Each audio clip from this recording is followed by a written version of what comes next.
Sometimes you live your life thinking that it is finally stable. You work, raise your children, and everything seems predictable. I have a son, Alex. He's 9 years old, an ordinary, quiet boy.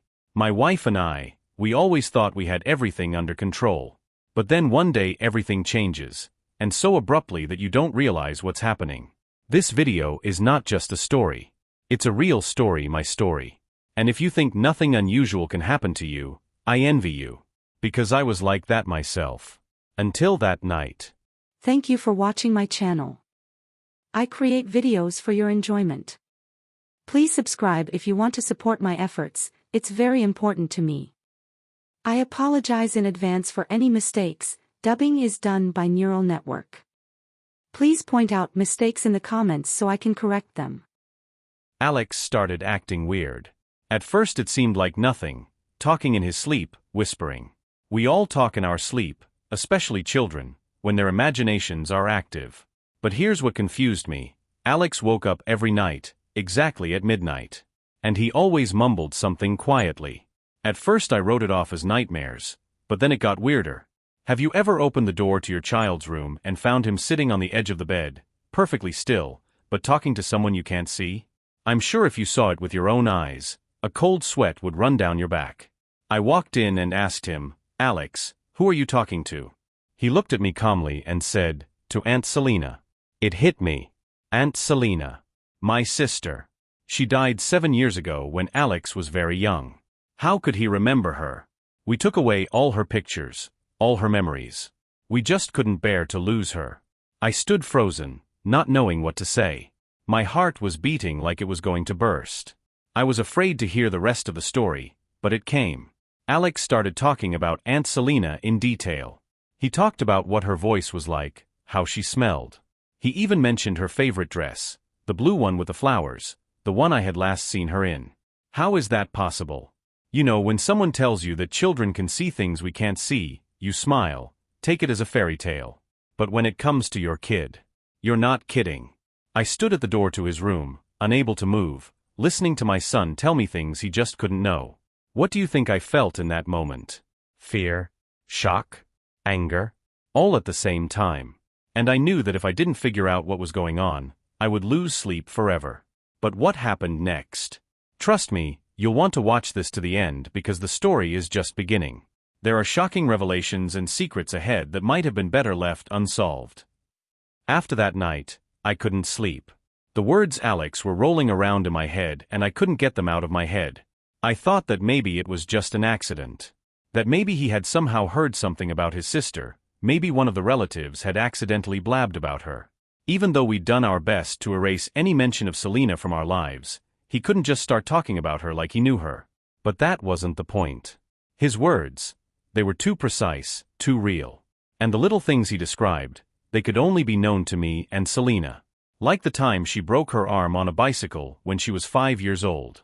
I never talked about it, and even my parents had forgotten about it. But Alex knew. How? The next night, I decided to observe. Maybe he really was talking in his sleep and it was just some childish fantasy? Around midnight, I quietly opened the door of his room and peeked inside. Alex was sitting on the edge of the bed again, looking out the window, but now his voice was more distinct. Aunt Selena, he whispered.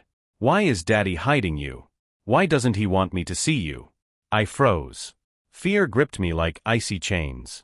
How could he know that I had deliberately removed all the pictures, that I was trying to hide her presence in our lives?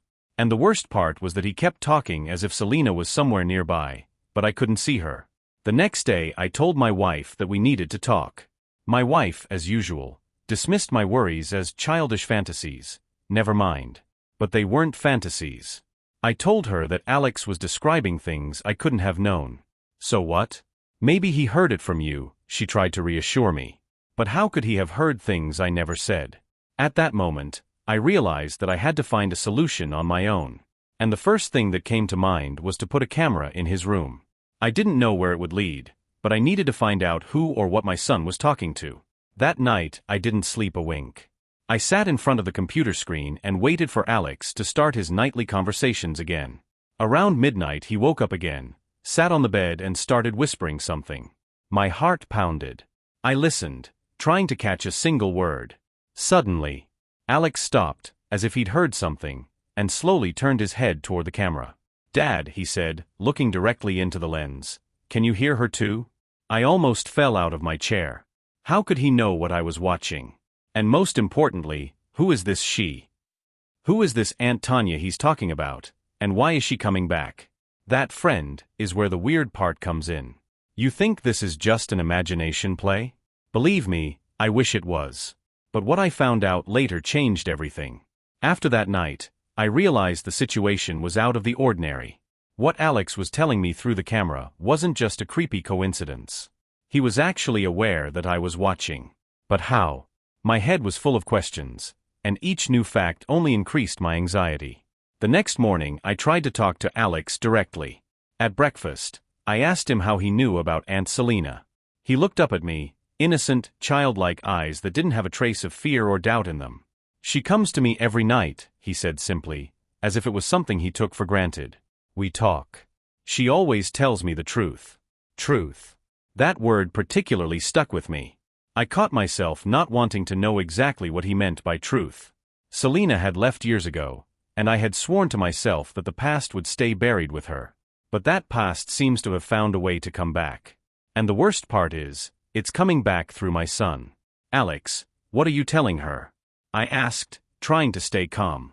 He thought for a moment, then shrugged and said, "About stuff.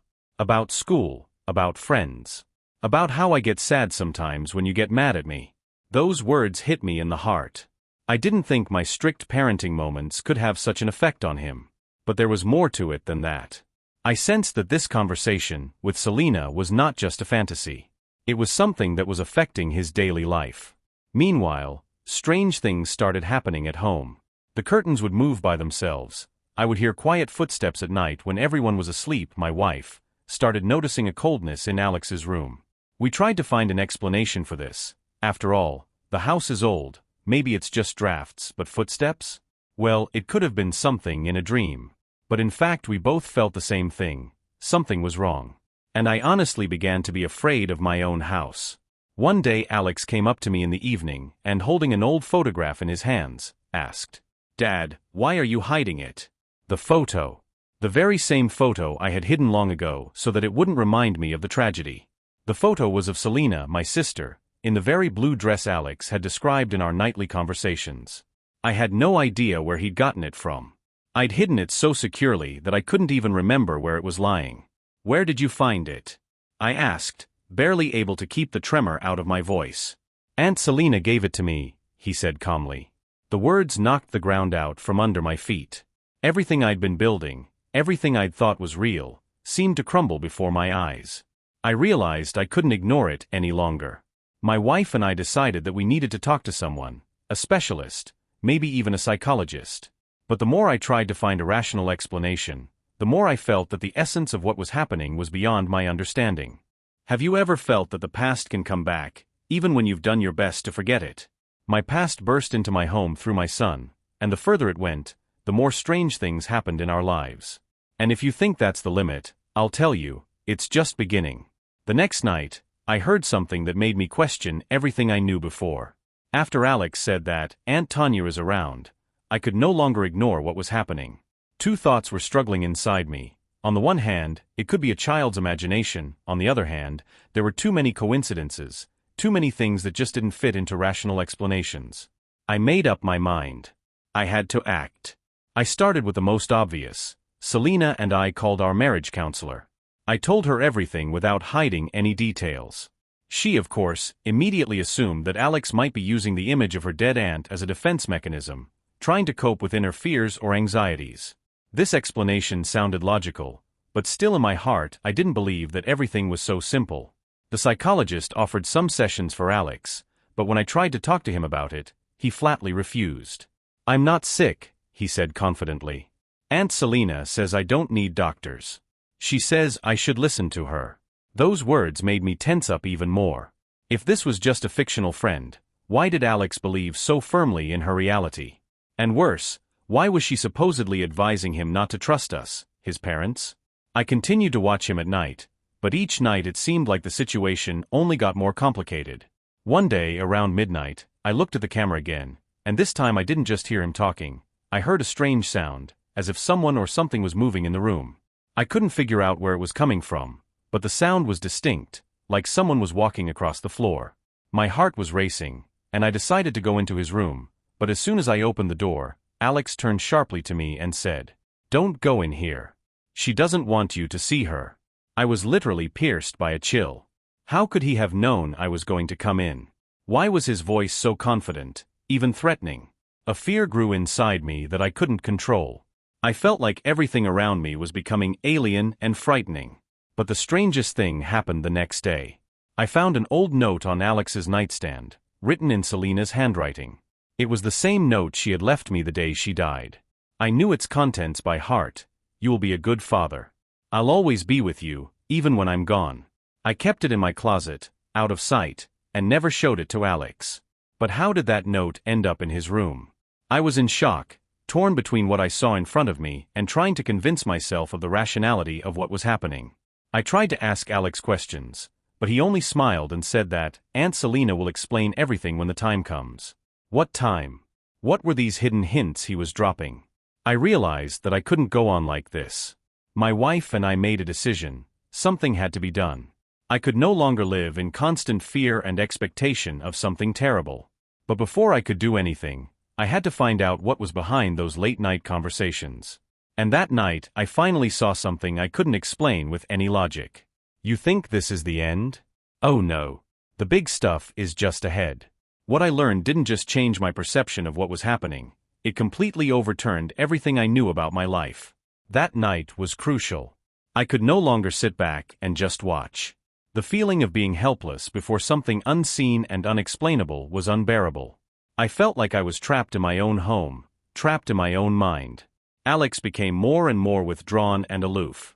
He was no longer the boy I knew, and that scared me the most. Around midnight, as I always did, I turned on my camera and watched his room. Alex was sitting on the bed as usual, but this time his face was tense, serious. He was whispering something again, but the words were unintelligible. I turned up the volume, trying to catch something. Suddenly I heard it. "Aunt Selena, will you pick me up soon? Daddy's scared, but I'm ready." I got an electric shock. Pick me up? What's this Aunt Selena up to? What is she going to do with my son? Horror gripped me, and I decided to act now. I snapped out of my seat and headed towards his room. When I got to the door, some instinct clenched inside me. Something was telling me not to go in, but I forced myself. I opened the door and froze. Alex was in the room, but not alone. You may not believe it, but I saw a figure. It was a shadow, indistinct, ghostly, like a reflection standing by the window. It was indistinguishable, but the shape resembled a woman's. My heart froze in my chest. In that second I realized that something was happening not only in Alex's head, but also in our house. This shadow, this presence, I couldn't explain it to myself, but it was there. Alex turned around, looked at me and said, "Dad, she's here. Aunt Selena came to get me." It was as if my consciousness had blacked out. I couldn't believe my eyes, but instead of running away or screaming, I took a step forward. Alex looked completely calm, as if what was happening was the norm. I stood there, not knowing what to do. And then that shadow started to move. It moved closer to Alex, as if protecting him from me. And suddenly I heard a whisper, barely audible, but clear. "Leave him alone. He's mine." Those words pierced me through. My body went numb. It was Selena's voice. Her voice that I'd heard so many times in the past, but now it seemed alien, sinister. I couldn't move, couldn't speak. It was like a nightmare come true. But in that moment, something inside me broke. All these years I had tried to forget Selena, her death, her mistakes. But now it all came back, as if that past had caught up with me again.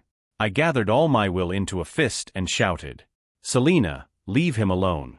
This is my son, and you have no right." Silence. The shadow froze and then slowly dissolved into the air. I don't know how long I stood there, trying to come to my senses. Alex went back to bed as if nothing had happened. For him, it was just a normal conversation with his aunt. For me, it was the culmination of all my fears. The next few days were a blur. I tried to figure out what was happening. Was it real or was it my mind playing tricks on me? But one thing I knew for sure, Something dark, something inexplicable was surrounding my son, and I had to protect him. I began to search for answers. I turned to old acquaintances who had known Selena when she was alive. But the most important thing I realized was that her death was shrouded in a mystery I never knew about. And now that mystery was beginning to surface, threatening not only my peace of mind, but my son's life as well. You're probably thinking, what's next?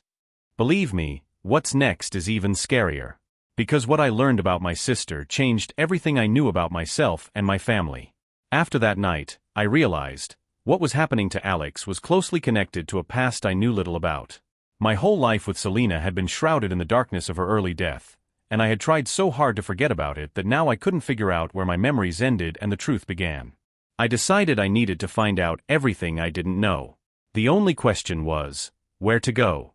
I remembered that I had once had a close relationship with one of Selena's friends, Nancy. We hadn't seen each other in a while, but I knew that if anyone could help me figure things out, it was her. Selena was a closed person, and even with us family members, she didn't share much. But she had spent a lot of time with Nancy in the last months before she died. I found her number in an old cell phone, dialed it, and strangely enough, she answered. The call was tense. Irina didn't immediately recognize my voice, but when I mentioned Tanya, there was a long pause on the other end of the line. Dan, she said at last, why are you calling? I thought you, like everyone else, had forgotten. I need to talk, I said sharply. About Selena. About what happened. You were with her until the end, weren't you? Another long pause. I knew this wasn't easy for her, but I had no other choice. Nancy sighed and answered quietly. Yes, I was there for her until the very last day. But are you sure you want to know the truth? Those words sounded like a warning. I couldn't explain why, but I felt fear, not just for my son, but for my life. I answered in the affirmative, and we agreed to meet the next day. When I arrived for the meeting, Nancy looked tired and haggard. She seemed to have been holding something heavy inside her all these years. We sat down at a table in a small cafe, and I got straight to the point. I asked her straight out, what do you know about Selena that I don't? Nancy was silent for a few minutes and then said, you never really understood why Selena became the way she did you? She was special. But not in the way you think. I didn't know what she was talking about, so I asked her to explain. Your sister, Nancy began, looking me straight in the eye, was always connected to something we couldn't explain. She saw things, felt things that others couldn't. Lately, she had become heavily into occult practices, trying to make sense of the beyond. When her condition worsened, I tried to stop her, but she was too deeply involved. She said she found a way to contact those who had already left, and I think that's what ruined her. I felt goosebumps run through my body. What she was saying seemed delusional. Occult practices? Communication with the dead? But in light of everything that was happening with Sasha, I could no longer dismiss it as just another fantasy. Are you saying that Selena really could dash? I couldn't even finish the sentence. I don't know what exactly she was doing, Irina continued, but her last few months have been strange. She talked about finding a way to come back after death. And, as strange as it sounds, maybe she really did. I tried to make sense of what I was hearing, but it was beyond me. My sister had always been reserved, but for her to be into something like this. I had never known her that deeply. And now it seemed her death was more than just a tragic accident. Nancy told me that just before she died, Selena had left some sort of ritual. She said that if someone remembered her, she could come back. I realized that my son could somehow be the link through which Selena was trying to return. And then the last conversation I had with Alex popped into my head. He said Selena would be picking him up soon. Pick him up? What do you mean? It all made me wonder what happened next. What if Selena really is trying to influence Alex in some way? How could I stop it? But there were even more shocking revelations ahead of me. It turns out Selena had taken with her secrets that not only concerned her, but our entire family. You think you know everything about your family? Trust me, sometimes it's better not to know the truth. What I learned the next day changed my view of my own life forever. The next day, after talking to Nancy, I felt like I was on the brink of an abyss. Every word she said echoed in my head, and the more I thought about it, the more I realized that what was happening to Alex wasn't just a coincidence. My sister Selena had something to do with it. But how? And then I remembered the conversations I'd had with my parents when I was a teenager. They were fragmented phrases, half hints that I didn't take seriously at the time. I remembered my mother saying something odd once. Selena has always been different. I didn't pay much attention to it at the time, thinking it was just family talk about how one child was different from another. But now, in light of what Nancy had told me, it took on a whole new meaning. I decided that the only way to make sense of this situation was to go to my parents and ask them questions directly. Fear gripped me. What if they were hiding something too? I drove to them with a heavy heart but a strong determination to find out the truth. When I arrived, my mother was surprised to see me. It had been a long time since we had seen each other, and her face reflected a mixture of joy and anxiety. I decided not to beat around the bush and started the conversation right away. "Mom, I need to talk about Selena. I need to know the truth." She froze, her face pale. Apparently, she realized that I had come for a reason. The pause dragged on, and when she finally spoke, her voice shook. "Why did you suddenly think of her?" she asked, trying to avoid a direct answer. "Because Alex, he talks to her," I said, looking her straight in the eye. "Every night. He knows things he couldn't possibly know. And I don't understand what's going on." My mother looked terrified. She lowered her eyes and was silent for a long time. Finally, she exhaled and said, "I didn't want you to know this, Dan. Selena was special. Ever since she was a little girl, she saw things that others didn't. We tried to ignore it, thought it was just a childish fantasy. But over time, it got worse. She said she could sense the dead. I didn't believe her, thought she was just looking for attention. But now I realize I was wrong." My hands trembled. I didn't know how to react to those words. It turned out that my sister, who I knew so little about, had been connected to something otherworldly since she was a child. Mom continued, "We didn't want it to affect you. When Selena left, I did everything I could to make you forget. But it seems she didn't leave completely. And what's happening with Alex? I'm afraid she's trying to come back." I couldn't believe my ears. All my assumptions and fears were coming true. I felt like the world was falling apart around me. My mother seemed to know more than she was saying. I asked her the most important question of all. Why did Selena want to come back? What was she hiding from us? My mother froze, her eyes filling with tears. She seemed to be struggling with an inner demon, not knowing if she should tell the truth. "Your sister made a terrible mistake before she died," she finally said quietly. "She tried to contact someone from another world. But instead of freeing herself, she brought something dark upon us. I don't know what it was, but now it's coming back." A chill ran through me. Everything I'd learned seemed too scary to be true. But now it wasn't just about Selena, it was about my son. I came home feeling shattered. I realized that I had to do something, and do it fast. I couldn't just sit around and wait for Selena to finally take possession of Alex. You think that's the end of the story? No. The creepy part's up ahead. Because what happened the next night completely changed my perception of reality and what was really going on in our house. When I got home after talking to my mother, everything inside me was screaming that time was running out. I didn't know exactly what was going to happen, but I could sense that something terrible was close at hand. My sister Selena, who I thought of as someone who was gone from my life forever, seemed to be living next to me again, but through my son. And the more I thought about it, the more I realized that all the things I thought were past were never really gone. I hardly slept that night. I kept waiting for midnight, because that's when the strangest things happened. But this time, I wasn't just going to watch from afar. I was going to intervene, no matter what it took. Too much was at stake, and if Selena was really trying to do something to Alex, it was my responsibility to stop it. Midnight came, as it always did, suddenly. The house was quiet, but the silence wasn't soothing. It was pressing, like it foreshadowed something ominous. I walked quietly to the door of Alex's room and listened. Like the previous nights, he was whispering something. But this time, his voice was louder and more tense. "Yes, I'm ready, Aunt Selena," I heard. "I'll go with you. Daddy won't be able to stop us." Those words pierced through me. Was my son going somewhere? I opened the door in horror and stepped into the room. Alex sat on the edge of the bed, looking out the window, and again I saw her. A shadow. The same figure that had appeared before. But now it was clearer, almost tangible. I could make out its shape, its face. It was Selena. My sister. Or what was left of her. I felt the adrenaline rush over me. I couldn't let her take my son. I stepped forward, but Alex turned toward me as if he'd anticipated what I was about to do. "Dad, don't get in the way," he said sharply. "She came for me, and I must go with her." "Alex, you're not going anywhere," I said, trying to keep the fear out of my voice. "This isn't Selena. It's something else. She wants to hurt you." Alex stood his ground, but his face suddenly contorted as if he was trying to fight something inside of him. "Dad, I have to. She promised she'd take me somewhere where I'd be happy," he said, his voice full of desperation.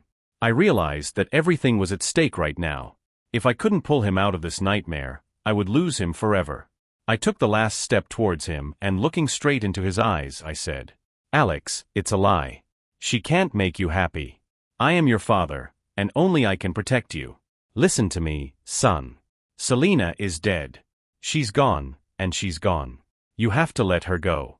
Alex froze, his eyes filled with tears. I could see him struggling internally, as if there was an invisible battle between him and this ghostly image. Selena, or what I thought was Selena's ghost, began to slowly approach Alex, her hands reaching for him. I had to act. "Alex," I said again, firmer now, "it's not her. It's something else, using her image. You have to say no. Tell her you're not going with her." He looked at me, then back at the shadow by the window. His lips quivered, and he whispered, "No. I'm not going with you." At that moment, something happened. The shadow stopped, as if confronted by an invisible barrier. I saw its outline begin to melt, to become less and less tangible. But before it disappeared, I heard a whisper, her last whisper. "You can't stop me. I'll be back." And just like that, it was over. The shadow dissolved, and Alex collapsed on the bed, as if losing all his strength. I went to him, hugged him, and felt his little body shuddering with sobs. "Daddy, I'm scared," he said quietly. "It's over, son," I replied, squeezing him tighter. "She won't come again." But I knew it wasn't true. Selena, or whatever was claiming to be her, might be gone this time, but her last promise was still echoing in my head. I didn't know what to do next, but one thing was certain: this battle wasn't over. And it might never be over. It was the finale of that night, but not the finale of the whole story. Questions remained, and the answers were yet to be found. After that night, something inside me changed. I was no longer the kind of person who could ignore weirdness and write it off as fantasy or coincidence. Alex and I had experienced something that I couldn't explain with any rational arguments. The shadow we'd seen, and that whispering Selena, they weren't just visions. It was something real, if only in the sense that it was affecting us, our lives, our future. Alex gradually returned to his usual state, but I noticed that he became much more withdrawn and brooding. Sometimes at night I could still hear his quiet footsteps or muffled whispers, but fortunately, it was no longer like the old conversations. Still, he had managed to free himself from the influence of that shadow, or at least it seemed that way. My wife and I talked about what had happened, but I realized that Selena didn't fully believe me. Her rational mind wouldn't fully accept that something otherworldly was interfering in our son's life. She certainly agreed that something strange was happening to Alex, but she was more inclined to think that it was the effects of stress or a child's wild imagination. I didn't argue. Too much had been coming at us lately. But inside I knew it wasn't over. Selena's shadow had left a trail behind her. Her last warning dash, "I'll be back," echoed in my thoughts. I couldn't just ignore it. But what do I do? How do I protect my son if I don't know what I'm dealing with? Weeks passed, and outwardly, everything was back to normal. But I felt like a man walking through a minefield. Every day I waited for a new manifestation of that shadow, a new blow. But nothing happened. This waiting was becoming unbearable. When you don't know what's going to happen next, that's the worst part. It would be better to have it happen right away than to live in constant tension. One evening when Alex and I were sitting in the living room, he suddenly spoke. "Daddy, did Aunt Selena really leave?" I froze.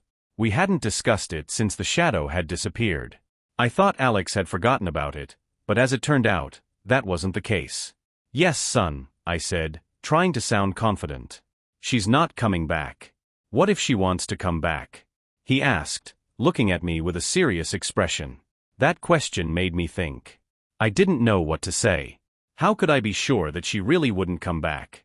"If she wants to come back, you and I will be ready," I answered, trying to give him and myself at least some confidence. "You're strong," Alex. And I'm always here for you. He nodded, but his eyes remained thoughtful. I could see that the story had left a mark on him. The shadows of the past don't go away as easily as we'd like. A few more weeks passed. Everything seemed calm, but it was the calm before the storm. One night, as I was getting ready for bed, I heard a strange sound. It was a soft tapping. I went to the window and looked outside, but saw nothing. I figured it was just the wind or some random phenomenon. The next day, however, something happened that stirred up all my fears again. When I went into Alex's room in the morning, I saw a strange thing on his nightstand. It was an old toy, a teddy bear that I remembered from Selena's childhood. That toy had disappeared years ago, and I was sure it was gone. But it reappeared again, as if someone had put it there on purpose. I stood there not knowing what to say. Where did this toy come from? Alex looked at me, but remained silent. His face was calm, but I saw the same question in his eyes. Where did it come from? And then I realized, Selena hadn't left. She had left a mark that couldn't be erased. After that morning, when I found Selena's old toy on Alex's nightstand, my peace of mind had finally crumbled. In the back of my mind, I knew it wasn't an accident, and someone or something had intentionally left it there. Selena had promised to return, and it seemed she was beginning to make that promise a reality. But how? And more importantly, why? I couldn't let go of that question. The days passed in a strange tension, as if I was living in a world that only pretended to be normal. I tried not to show my anxiety, but my anxiety was transmitted to Alex. He could feel what I was going through, though he didn't say it out loud. We both knew that the past was making itself felt again. One night, when Alex was already asleep, I decided to do some research on the past. I remembered the old records that had been left behind by Selena, diaries, notes that had once seemed ordinary. I hadn't paid much attention to them after her death, but now they might contain clues. I found her old box of papers in the attic. Opening it, I felt my heart beat faster. Inside were photos, letters, diaries. Everything that was left of my sister. But among all these things was something I didn't expect. It was an old notebook, scribbled with strange symbols and drawings. I flipped through the pages, not realizing what they were. They looked like notes in another language or code. It wasn't just a child's notes. It looked like something more, something related to her interests in the occult things Nancy had talked about. As I immersed myself in these pages, I began to notice patterns. Some of the symbols repeated themselves. They looked like circles, triangles, and strange shapes that echoed each other. One word repeated most often: transition. I had no idea what it meant in the context of the notes, but I knew intuitively that it had to do with what was happening to Selena and possibly what was now happening to Alex. On one of the last pages, I saw something that made me sit up and stare intently at the text. It said, "If you want to go back, use him. He is the key." That sentence blew my mind. He is Alex. Was Selena really using my son as a guide? These thoughts swirled around in my head as I tried to realize the magnitude of what was happening. I now realized that Selena had prepared a plan to return while she was still alive. And Alex was at the center of that plan. Panic gripped me. How could I let this go on? How could I protect him from something beyond my comprehension? I knew one thing: I had to stop this before it was too late. The next day, I decided to talk to Alex. I couldn't go on living in fear and ignorance. We sat down at the table in the kitchen, and I told him bluntly, "Alex, I want you to tell me the truth. Do you still feel Selena? Is she still here?" He didn't answer right away. He looked pensive, as if he didn't know how to express what he was feeling. But then, looking straight into my eyes, he said quietly, "Yes, Daddy. She's here. I know she is. But she doesn't talk to me anymore. She's just watching." Those words made me shudder. She didn't leave. She was just waiting. But what was she waiting for? And what did she want? "Alex," I said, trying to be firm, "you have to realize that Selena, she's not who she used to be. I don't know who that is, but she's not your aunt. You have to stop listening to her." He nodded, but I could see the doubt in his eyes. He had been under her influence for too long, and now it was hard for him to believe that she could hurt him. I realized that talking alone wouldn't solve the problem. That night, I decided I needed to take more drastic action. I couldn't let that shadow come back. And if Selena had indeed found a way into our world through Alex, then I was going to have to find a way to break that connection. I couldn't wait any longer. All of my fears, all of my guesses led to one inescapable conclusion. Selena hadn't left, she was here, and her connection to Alex was growing stronger. If I didn't find a way to break that bond, I risked losing my son forever. I didn't know how to proceed, but at this point I had no choice but to trust my intuition. I went back to Selena's journal, trying to find some clue. Rereading it, I came across mentions of the word transition over and over again. It obviously meant something. I remembered that in one of my conversations with Nancy, she had mentioned that Selena had always talked about passing between worlds. I wasn't an occultist, didn't believe in mysticism, but the reality of what was happening to Alex made me reconsider my views. The more I delved into the records, the clearer it became that Selena had performed some kind of ritual before her death. And it was aimed at returning. I realized that this ritual had to be completed through Alex. He was indeed the key. But how to prevent this transition from being completed? There was one final night left when I sensed that something was about to happen. I was on the alert. The whole house was plunged into an eerie silence, as if nature itself was waiting for the denouement. Around midnight, I heard the very whispering that started this nightmare. Alex was talking to someone in his room again. I opened the door and saw him standing by the window. His face was focused and his gaze was directed to nowhere, as if he was looking through this world into another. In his hand was the same old Selena toy, a bear that had somehow come back again. "Alex, what are you doing?" I asked, trying to stay calm, but fear raged inside me. "She wants to come back, Daddy," he answered. "But she needs my help to do that." "No, Alex," I said firmly, stepping closer. "You don't have to help her. It's not your fault. Selena's not here anymore, it's not her." But he didn't take his eyes off the window, as if listening to something I couldn't hear. I knew I had to act fast. I walked over to him and took his hand. He looked up at me, and there was something strange in his eyes, like he wasn't quite in this world. "Alex," I said, looking him straight in the eyes, "you have to tell her no. You're strong, you can do it. She can't control you. It's not her." My words seemed to break through an invisible wall. Alex froze, his gaze changed. He let go of the bear, which had fallen to the floor, and said quietly, "No. I'm not going with you."